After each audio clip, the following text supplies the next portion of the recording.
Bem, com muito prazer recebendo no meu canal Anselmo Góes. Todo mundo conhece Anselmo Góes, do jornal o Globo. Eu leio Anselmo Góes dia muito, porque grandes parte dos meus trabalhos de história, o jornalismo foi fonte para mim. Então, eu trabalhei consultando os jornais, passei consultando o Jornal do Brasil, o Veja, agora o Consultando o Globo. E lá no passado, no século XIX, o Jornal do Comércio. Depois, no século XX, eu consultei Correio da Manhã, Última Hora, o Estado de São Paulo, Folha. Então, o jornalismo sempre foi, para o meu trabalho de historiador, também uma importante fonte.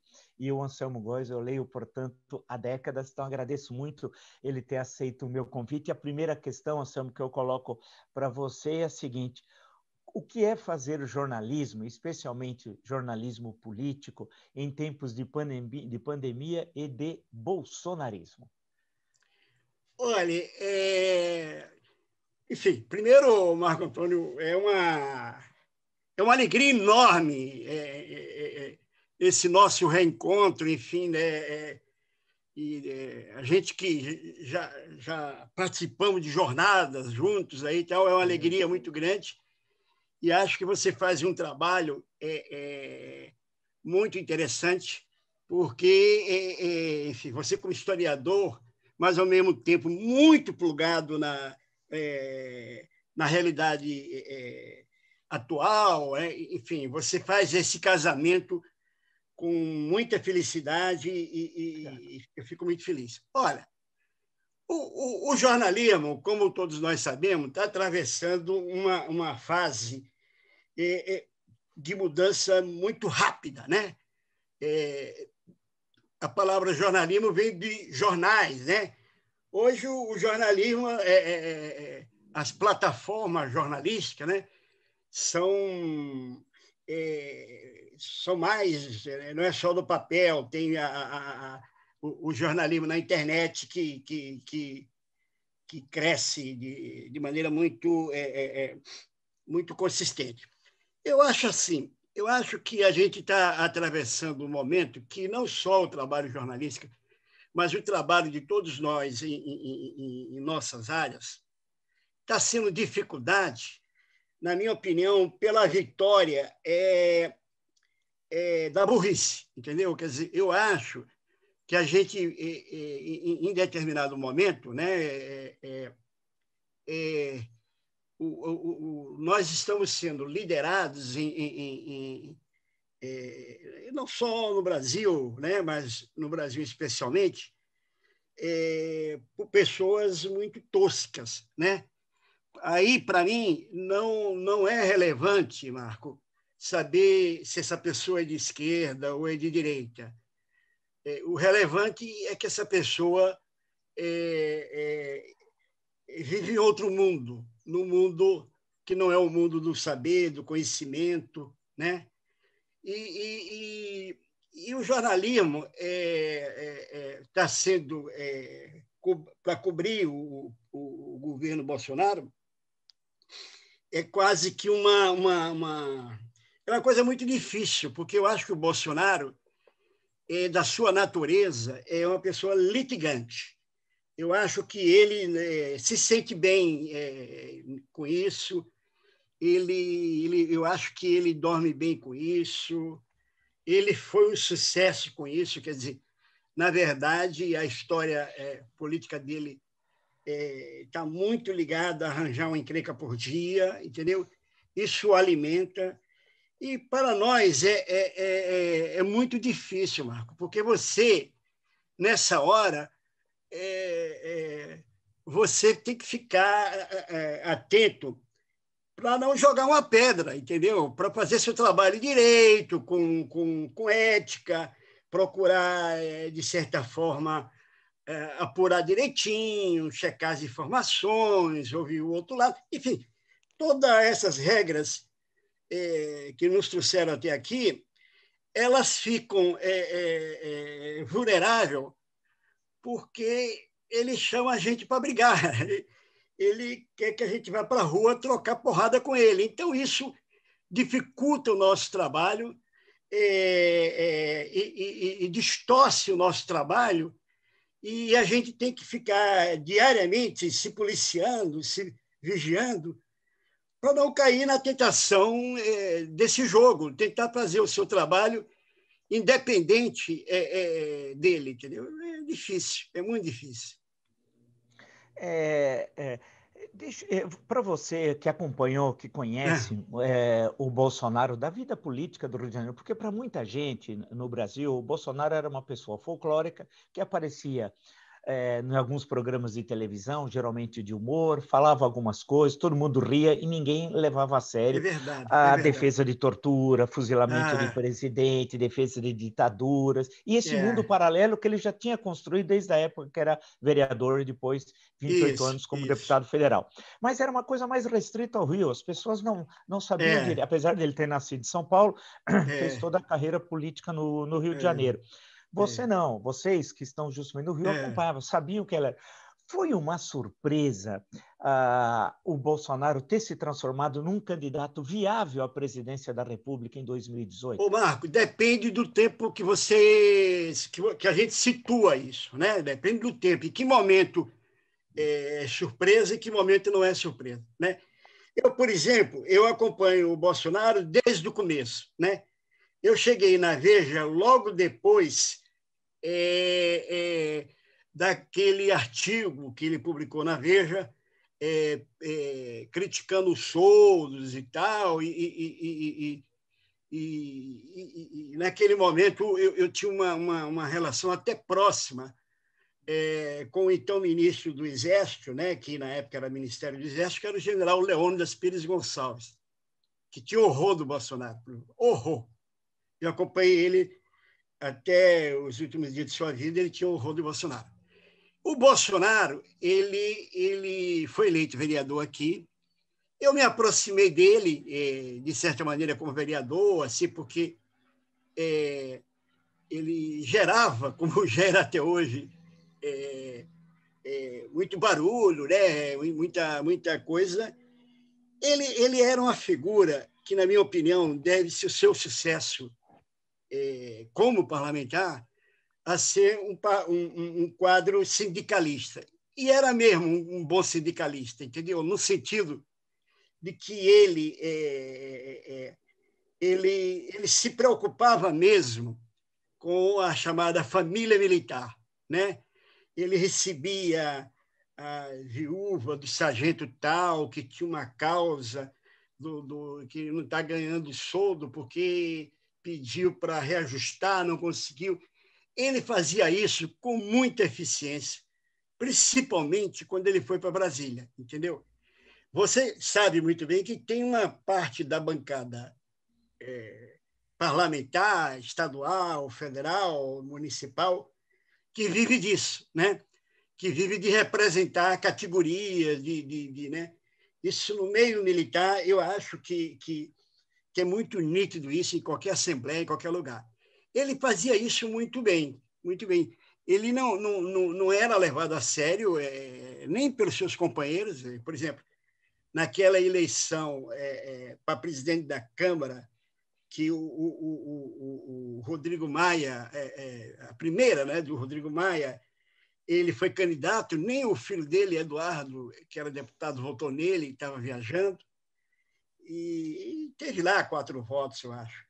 Então, ele não era levado a sério nesse campo político, mas era levado muito a sério pela chamada família militar. É impressionante nas eleições aqui como as urnas que ficam próximas à Vila Militar, ele, os filhos, e quem ele mandar indicar, como ele é votado, rapaz. É impressionante, né? Impressionante. E nessa área, ele foi muito competente em ampliar sua base militar, indo para as polícias, né? Indo para as milícias. Por exemplo, os filhos dele são muito bem votados aqui em áreas de milícia, tipo Rio das Pedras, muito bem votados. E sem falar no voto da PM, né?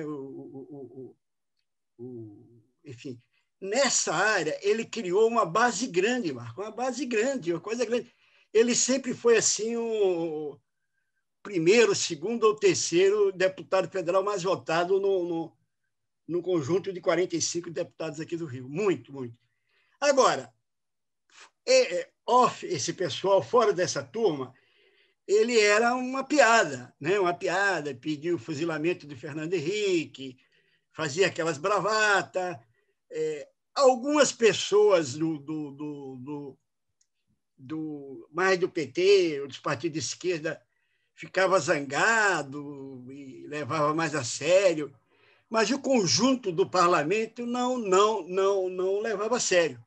Mas ele ia cedo de manhã no ministério cuidar das causas militares. Ele foi um grande deputado sindicalista e uma piada como um parlamentar brasileiro, mais geral, né? Isso. Então, eu acho que realmente é surpreendente que ele seja o presidente do Brasil, uma das 10 maiores economias do mundo e uma democracia de tamanho razoável. É surpreendente, né? E aí, eu sempre achei que no segundo turno ele ia ser derrotado, mas entrou aí outros fatores, a facada, e principalmente, eu acho, uma certa fadiga de material, um certo cansaço da população com os governos do PT, e principalmente a partir de denúncias muito graves, né?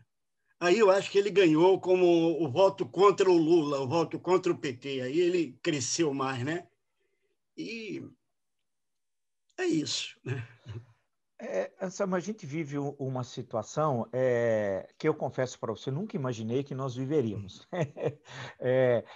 Como eu também imaginei, em final de 2017, início de 2018, eu achava que o Bolsonaro também não era um candidato viável à presidência da República. Eu estava errado, porque no decorrer do ano ele foi se viabilizando por uma série de circunstâncias, você destacou algumas delas. Aí ele começa o governo, naquele ano de 2019, desenhou lá um cenário econômico, o Paulo Guedes, que era uma espécie de fiador para o grande capital, para o mercado, especialmente para o mercado. Isso. O tal mercado, a tal Faria Lima, tal, que nunca se materializa. Eu gosto do mercado, eu nunca me apresentaram se alto ou baixo, gordo ou magro, não falaram a idade, mas existe esse ser chamado mercado, né? É um tal de mercado. Aí e o Paulo Guedes seria o fiador dessa relação. O Brasil não cresceu como imaginava em 2019, cresceu 40% do que imaginava o Paulo Guedes, e aí veio a pandemia. E aí estamos passando por toda essa situação que parece que é interminável. A história, né? Todos os especialistas que eu converso, agora ontem mesmo, conversando com um especialista, ele dizendo para mim, olha, vai vir a terceira onda, assim, os números são muito altos, etc. Tal. E a gente fica desesperado, né? E ele responde com um ataque constante às instituições. Hoje mesmo, em São Paulo, fazendo aí a passeata de moto para Cristo, tal, em nome de Jesus, certamente. Aí, o que eu pergunto para você, você acha que tudo isso que nós vimos, especialmente do ano passado e esse ano, com Bolsonaro, ele coloca em risco as instituições democráticas, a democracia brasileira? Ô, Marco, a gente mistura muito o que a gente acha com o que a gente gostaria, né? De certa maneira, a gente tem essa tentação permanente no nosso raciocínio, no nosso cérebro. É claro que ele ataca a democracia de manhã, de tarde, de noite. É claro que, no fundo, ele gostaria que meu exército, no caso, o exército dele, o ajudasse nesse projeto de escurecer o Brasil, né? Só que eu fico pensando o seguinte, a troco de quê, por exemplo, o Exército entraria nessa? Porque a gente sabe, por exemplo, em 64, você tinha um mundo dividido, né? Você tinha o mundo comunista chegando perto dos Estados Unidos, ali quase em Miami, Cuba, dizem que dá para ver as luzes de Miami, né? Você tinha uma motivação, você pode discordar ou não, mas, historicamente, as Forças Armadas vão para as ruas em nome de alguma coisa, né? E aí eu fico pensando, em nome de quê? Em nome de defesa da política de saúde do governo? Em nome de defesa da política de educação do governo? Em nome de defesa da economia, da ação social? Em nome de que esse exército iria para a rua? O fato dele empregar 6 mil militares, é claro que isso como acontece na Venezuela, é claro que isso é um motivo de afeto, né, de boa parte das Forças Armadas para com ele. Mas isso é vergonhoso, entendeu? Ir para a rua para defender sua boquinha. Então, para lhe responder, eu quero crer que uma ruptura aqui é desejada, tem torcedores, mas é muito difícil, entendeu? É muito difícil você sair para a rua sem levar uma bandeira, sem levar uma grande causa, né? Não há nenhuma ameaça concreta de comunismo, né? Aliás, muito pelo contrário, o comunismo de 64 para cá teve derrotas retumbantes no mundo, né? A queda do Muro de Berlim, o esvaziamento. Cada vez mais a democracia se impõe na área da esquerda como valor permanente, como valor universal, para usar um termo do Carlos Nelson Coutinho, né? Então não tem comunista, né? Não. Qual é a troco de que o militar vai sair de casa para dizer, não, eu estou aqui defendendo que não se use máscara.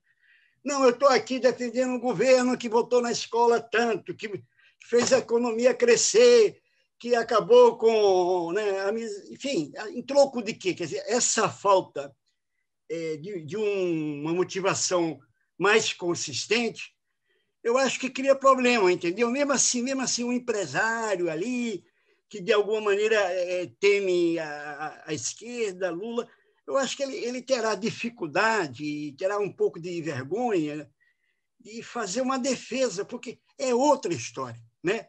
Você pega, por exemplo, em 64, uma boa parte da inteligência brasileira, uma boa parte, apoiava os militares, mas uma boa parte. Eu conheci muitos deles, Eugênio Goudin, Otávio Gouveia de Bulhões, Mário Henrique Simas, Roberto Campos, a Tereza, a Raquel de Queiroz. Era gente muito preparada, cara, muito preparada, muito... Entendeu? O mesmo a Fiesp de São Paulo e aqui, era gente que... Entendeu? Era gente muito preparada. Você podia discordar, mas era muito preparada. E agora você vai sair em defesa de um governo de toscos, de ignorantes. De ignorantes. Essa semana, por exemplo, o Bolsonaro diz, repare como só vale como piada. Tem um dia que ele disse que a vacina ainda está sendo experimentada, portanto, não é uma coisa ainda eficiente. Então. No dia seguinte, ele diz que quem já for vacinado não devia usar máscara. Ou seja, no primeiro dia, ele disse que a vacina não presta. No segundo dia, ele está dizendo, na prática, que presta, tanto que as pessoas... Então, é uma ignorância, entendeu? É uma cavalice, nada contra os cavalos, mas, enfim, é uma coisa assim... É muito brega, é muito brega, é tudo muito brega, entendeu o que eu estou falando? Quer dizer, você fazer um movimento... com a Europa aí que você está vendo, com os Estados Unidos aí que você está vendo, né?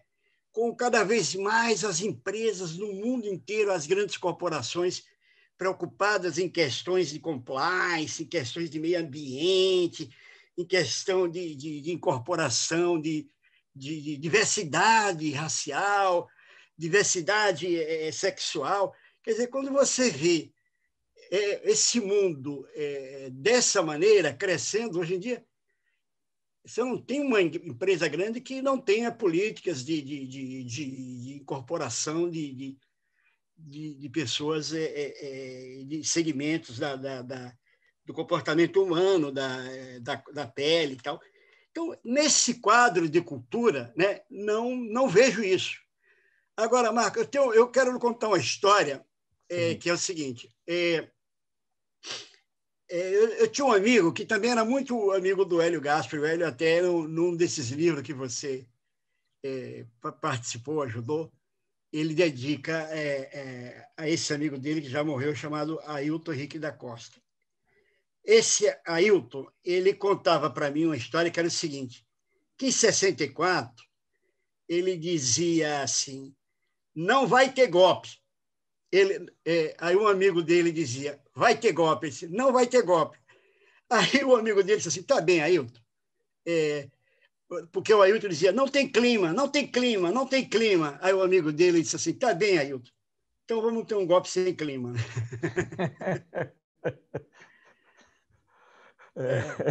A gente vai... Eu acho que o Brasil não vai continuar essa divisão toda, essa coisa... o Brasil está muito chato, né? Então vai continuar isso aí. Justamente essa questão que você falou, o Brasil está muito chato, né? Olhando o panorama de 2022, com a sua experiência e tal, eu estou dizendo isso porque eu estou terminando agora uma história concisa do Brasil, que me deu um trabalho infernal. Ser conciso é muito difícil. Estava lendo até uma entrevista sua que você falava dos Oz, que conseguia em 3 linhas resolver as questões. A maior dificuldade é a concisão, né? Conseguir dizer as coisas com poucas palavras, de forma direta, mas com consistência. Então, eu estava passando passo pela história do Brasil. É claro que o historiador acho que tem sempre nostalgia, acho que deve ser da profissão. E eu vejo grandes momentos, grandes personagens, grandes figuras, e olho o presente, me dá um desespero danado. Aí eu falo, pô, será que eu não estou exagerando, idolatrando o passado, dourando um momento que não foi tão assim como eu acho, tal. Mas, olhando 2022, eu tenho um certo olhar bastante preocupado, porque não vejo construções alternativas. Você, como é que você vê as alternativas? Claro que o Lula só não será candidato se não quiser, né? Mas ele é um fortíssimo candidato, e se fosse hoje as eleições, provavelmente venceria. Tudo indica, mas... E aí esse panorama, por que dessa pobreza política que nós temos? O Bolsonaro, será que é o único culpado, vamos chamar assim, dessa pobreza, ou existem questões mais estruturais na sua leitura, Anselmo? Eu acho que existem questões mais estruturais, né? Porque realmente nós vivemos uma safra de líder muito, muito ruim, né? Eu, por exemplo, como repórter, eu acompanhei algumas vezes um voo da Ponte Aérea Rio-Brasília, de terça-feira, que saía do Galeão, que levava a bancada federal para Brasília, né? Foi piorando, cara, foi piorando esses caras, foi muito piorando, mas muito. Você tinha um tempo que você tinha assim, uma comissão de economia da Câmara, que você tinha o Delfim, você tinha o Serra, você tinha o Mercadante, entendeu? Você tinha o César Maia, você tinha o Roberto Campos, entendeu? Foi piorando, e agora você vê os deputados daqui que vai para... Ontem mesmo o governador daqui nomeou um deputado federal chamado Juninho do Pneu. Juninho do Pneu vai ser o secretário de Transporte do Rio de Janeiro. É um deputado que não deve entender nada de transporte, talvez por causa do apelido, Pneu e tal. Mas é tudo muito brega, é muito assim, pastor fulano de tal, delegado fulano de tal. Eu não sei, Marco, eu acho que você deve, enfim, eu acho que você saberia melhor do que eu dizer o que é isso. Mas houve uma deterioração da qualidade da nossa representação, né? Você pega o Rio de Janeiro, né? Enfim, o Rio de Janeiro, nos últimos anos, foi muito bom em escolher mal. Então, uns nomes aí que não... Entendeu? Não, é um horror isso tudo. E o pior de tudo é que, se você compara, por exemplo, isso, mesmo com a ditadura militar, que ninguém vai defender, claro, mas você pega assim, o Castelo Branco frequentava as peças de teatro aqui, entendeu? Tem uma certa cultura, entendeu? Estudou na França. Então, esse mundo dos ignorantes, por que o Brasil virou um país com tanto ignorante? Aí eu lhe pergunto, Marco Antônio, por que tem tanto ignorante dando as cartas no Brasil, entendeu? Não é? É verdade, não, você tem razão. E com ressentimento dos que não são ignorantes, né? Com profundo ressentimento, com né? Porque profundo ressentimento, né? porque agora dizer, Uma coisa. agora vocês falam essas coisas que eu não entendo, de livros que eu não li, de peças que eu não assisti, de filmes que não vi, de músicas que eu não entendo, de romances que vocês falam que é maravilhoso, eu não passo da primeira página. Agora eu estou no poder, a ignorância no poder, Está no poder, um todo o negócio poder aos incrível. ignorantes.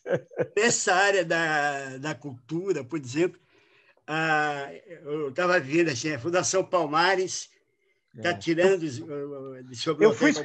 Eu fui expurgado Ah, da é? livros, eu fui Pois é. expurgado. O Pois rapaz até. quem perde é o cara que não lê, que era ignorante e vira ignorante. Né? É um horror, cara. Quer dizer, a satanização da cultura. Né? Você chega na Alemanha, em qualquer cidadezinha pequenininha, tem uma orquestrazinha sinfônica, tem a comunidade em torno da orquestra sinfônica. Né? Aqui a cultura virou uma coisa errada. Né? Eu costumo até brincar o seguinte: se você quiser fugir de um bolsonarista, esconda numa livraria, porque é o lugar que ele não frequenta. Entendeu? É um horror. Você vai para uma livraria que ele não lhe pega, entendeu? É uma pena, não tem nada a ver com ideologia, com esquerda, com direita. Tem a ver com o primarismo, com né? Eu não pode uma guerra desse tipo contra a pandemia, você não pode desprezar os quadros melhores da sociedade desse tema, né? Você não pode. Tem alguma coisa errada quando você tem já 4 ministros durante a pandemia. Tem alguma coisa errada você não ouvir, quem sabe, e os que não sabem falam coisas com a convicção que eu fico assustadíssimo. Eu digo, poxa, esse cara está dizendo um negócio, e se esse negócio que ele está mandando eu fazer, eu fizer e morrer? O cara não dorme, não tem consciência, não tem. Né?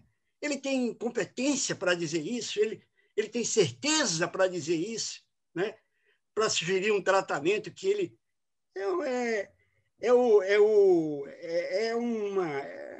São as trevas, é um momento muito ruim, muito ruim. Deixa eu, justamente pegando esse gancho, Anselmo, esse Brasil estava aí, em todas essas décadas, as mais recentes, vamos pegar as 3 últimas, de 1980, as 4 décadas, até agora. Esse Brasil estava aí. Nós não víamos esse Brasil, o que é que aconteceu conosco? Eu acho que aí é culpa nossa, né? Eu acho que o Brasil, cada um ficou enclausurado em sua tribo e não via o que passava na tribo dos outros, né? O Carlos Etoconi, uma vez ele escreveu assim ele diz assim: eu sempre achei que o mundo estava cheio de idiotas. E a internet veio provar que eu tinha razão. Quer dizer, na verdade, esse Brasil estava aí. A gente é que nós falhamos, assim, entendeu? Inclusive, nós colocamos algumas bandeiras na praça, porque como a questão dos gays, outra questão do papel do aborto, questões a gente colocou na praça assim, de maneira muito assintosa, assim, sem conversar direito com as pessoas, né? Imaginando que o nosso mundo era um mundo que prevalecia e lamentável não é, né? Quer dizer, eu acho que tem um erro nosso aí, entendeu? A sociedade tem um erro nosso, porque evidentemente que isso estava na cidade. Agora, Marco, eu acho que tem um elemento novo que eu acho que também tem que entrar nessa discussão, que é o grande e monumental avanço dos evangélicos, né? Isso é uma coisa nova, né? Isso é uma coisa de 20, 30 anos, 10 anos, né? Então, se você imaginar, na Rocinha, hoje é sábado pela manhã. Hoje, sábado pela manhã, você pode anotar, deve ter no mínimo 30 pastores, nesse momento, falando coisas para as pessoas, lá na Rocinha, entendeu? Defendendo bandeiras na área do comportamento que, enfim, muito conservadoras, atrasadas, moralistas, entendeu? E esse exército de evangélico, ele é muito forte, principalmente nas periferias e nas comunidades de baixa renda, que no fundo, representa a maioria do nosso eleitorado, né? E esse pessoal, eu me lembro que durante um tempo se dizia que a Igreja Católica tinha as comunidades eclesiásticas de base que ficavam disseminando ideias esquerdistas, não sei aonde. Olha, as comunidades eclesiásticas de base, junto a esse exército de evangélicos, é uma pequenininha, rapaz, entendeu? Hoje tem milhares e milhares de pastores, hoje, no dia de hoje, trabalhando por aí, defendendo, né, de ternozinho, tal, defendendo certos valores que o Bolsonaro, muito esperto, incorporou. Né? O Bolsonaro, muito esperto, incorporou mesmo. Você não acha isso, Imarco? Eu acho que... E nós temos de entender, quer dizer, isso veio para ficar. Isso não é um fenômeno passageiro, né? Isso veio para ficar, e aí entender como é que isso surgiu, como é que ocupou esse espaço, porque no caso do Rio de Janeiro, é a capital em que isso fica mais evidente, né? Basta ver que já teve prefeito vinculado a uma dessas seitas evangélicas, tal, e a presença disso no processo eleitoral e na formação moral, né? Essa questão que muitas vezes você, para entrar nessas discussões sobre gênero, tal, tem de ter um processo de construção política, de discussão. Não se faz da noite para o dia essas mudanças. E é muito difícil. E é muito difícil, Marco, porque religião é uma coisa que entra muito dentro das pessoas, as pessoas religiosas, elas beiram ao fanatismo no mundo inteiro, entendeu? Então, é muito difícil você dizer uma coisa, você tentar mudar a opinião de uma pessoa profundamente religiosa. É muito difícil. É muito difícil. É muito difícil. Só para você ter uma ideia, é o seguinte. Eu conheci uma pessoa aqui que, enfim, tem um lado religioso, mas até não é forte. Bolsonarista, e ele dizia para mim que... Eu dizia para ele, mas o Bolsonaro defendeu o fuzilamento de Fernando Henrique no dia da privatização da Vale do Rio Doce e tal. Aí ele disse assim, não defendeu. Aí eu mandei para ele um vídeo do Bolsonaro no programa do Jô Soares, dizendo que, não, eu defendi sim. Aí eu mandei para ele, aí eu encontrei com ele, ele disse, não, mas não defendeu. Então o que eu faço? Entendeu? A religiosidade é muito forte, entendeu? É fanático, é coisa de fanatismo. E a grande questão é que nos momentos eleitorais, e a cada 2 anos nós temos eleições, essa república laica, não sei por quanto tempo vai ser uma república laica, à procura dos pastores como se eles fossem indispensáveis para aquele candidato ser eleito, ou vereador, ou deputado estadual, federal, senador, prefeito, governador, não importa, e como se ele fosse o antigo cabo eleitoral, né? E fosse condição sine qua non. E eu duvido disso, acho que o pastor vende um apoio político que ele não tem. Né?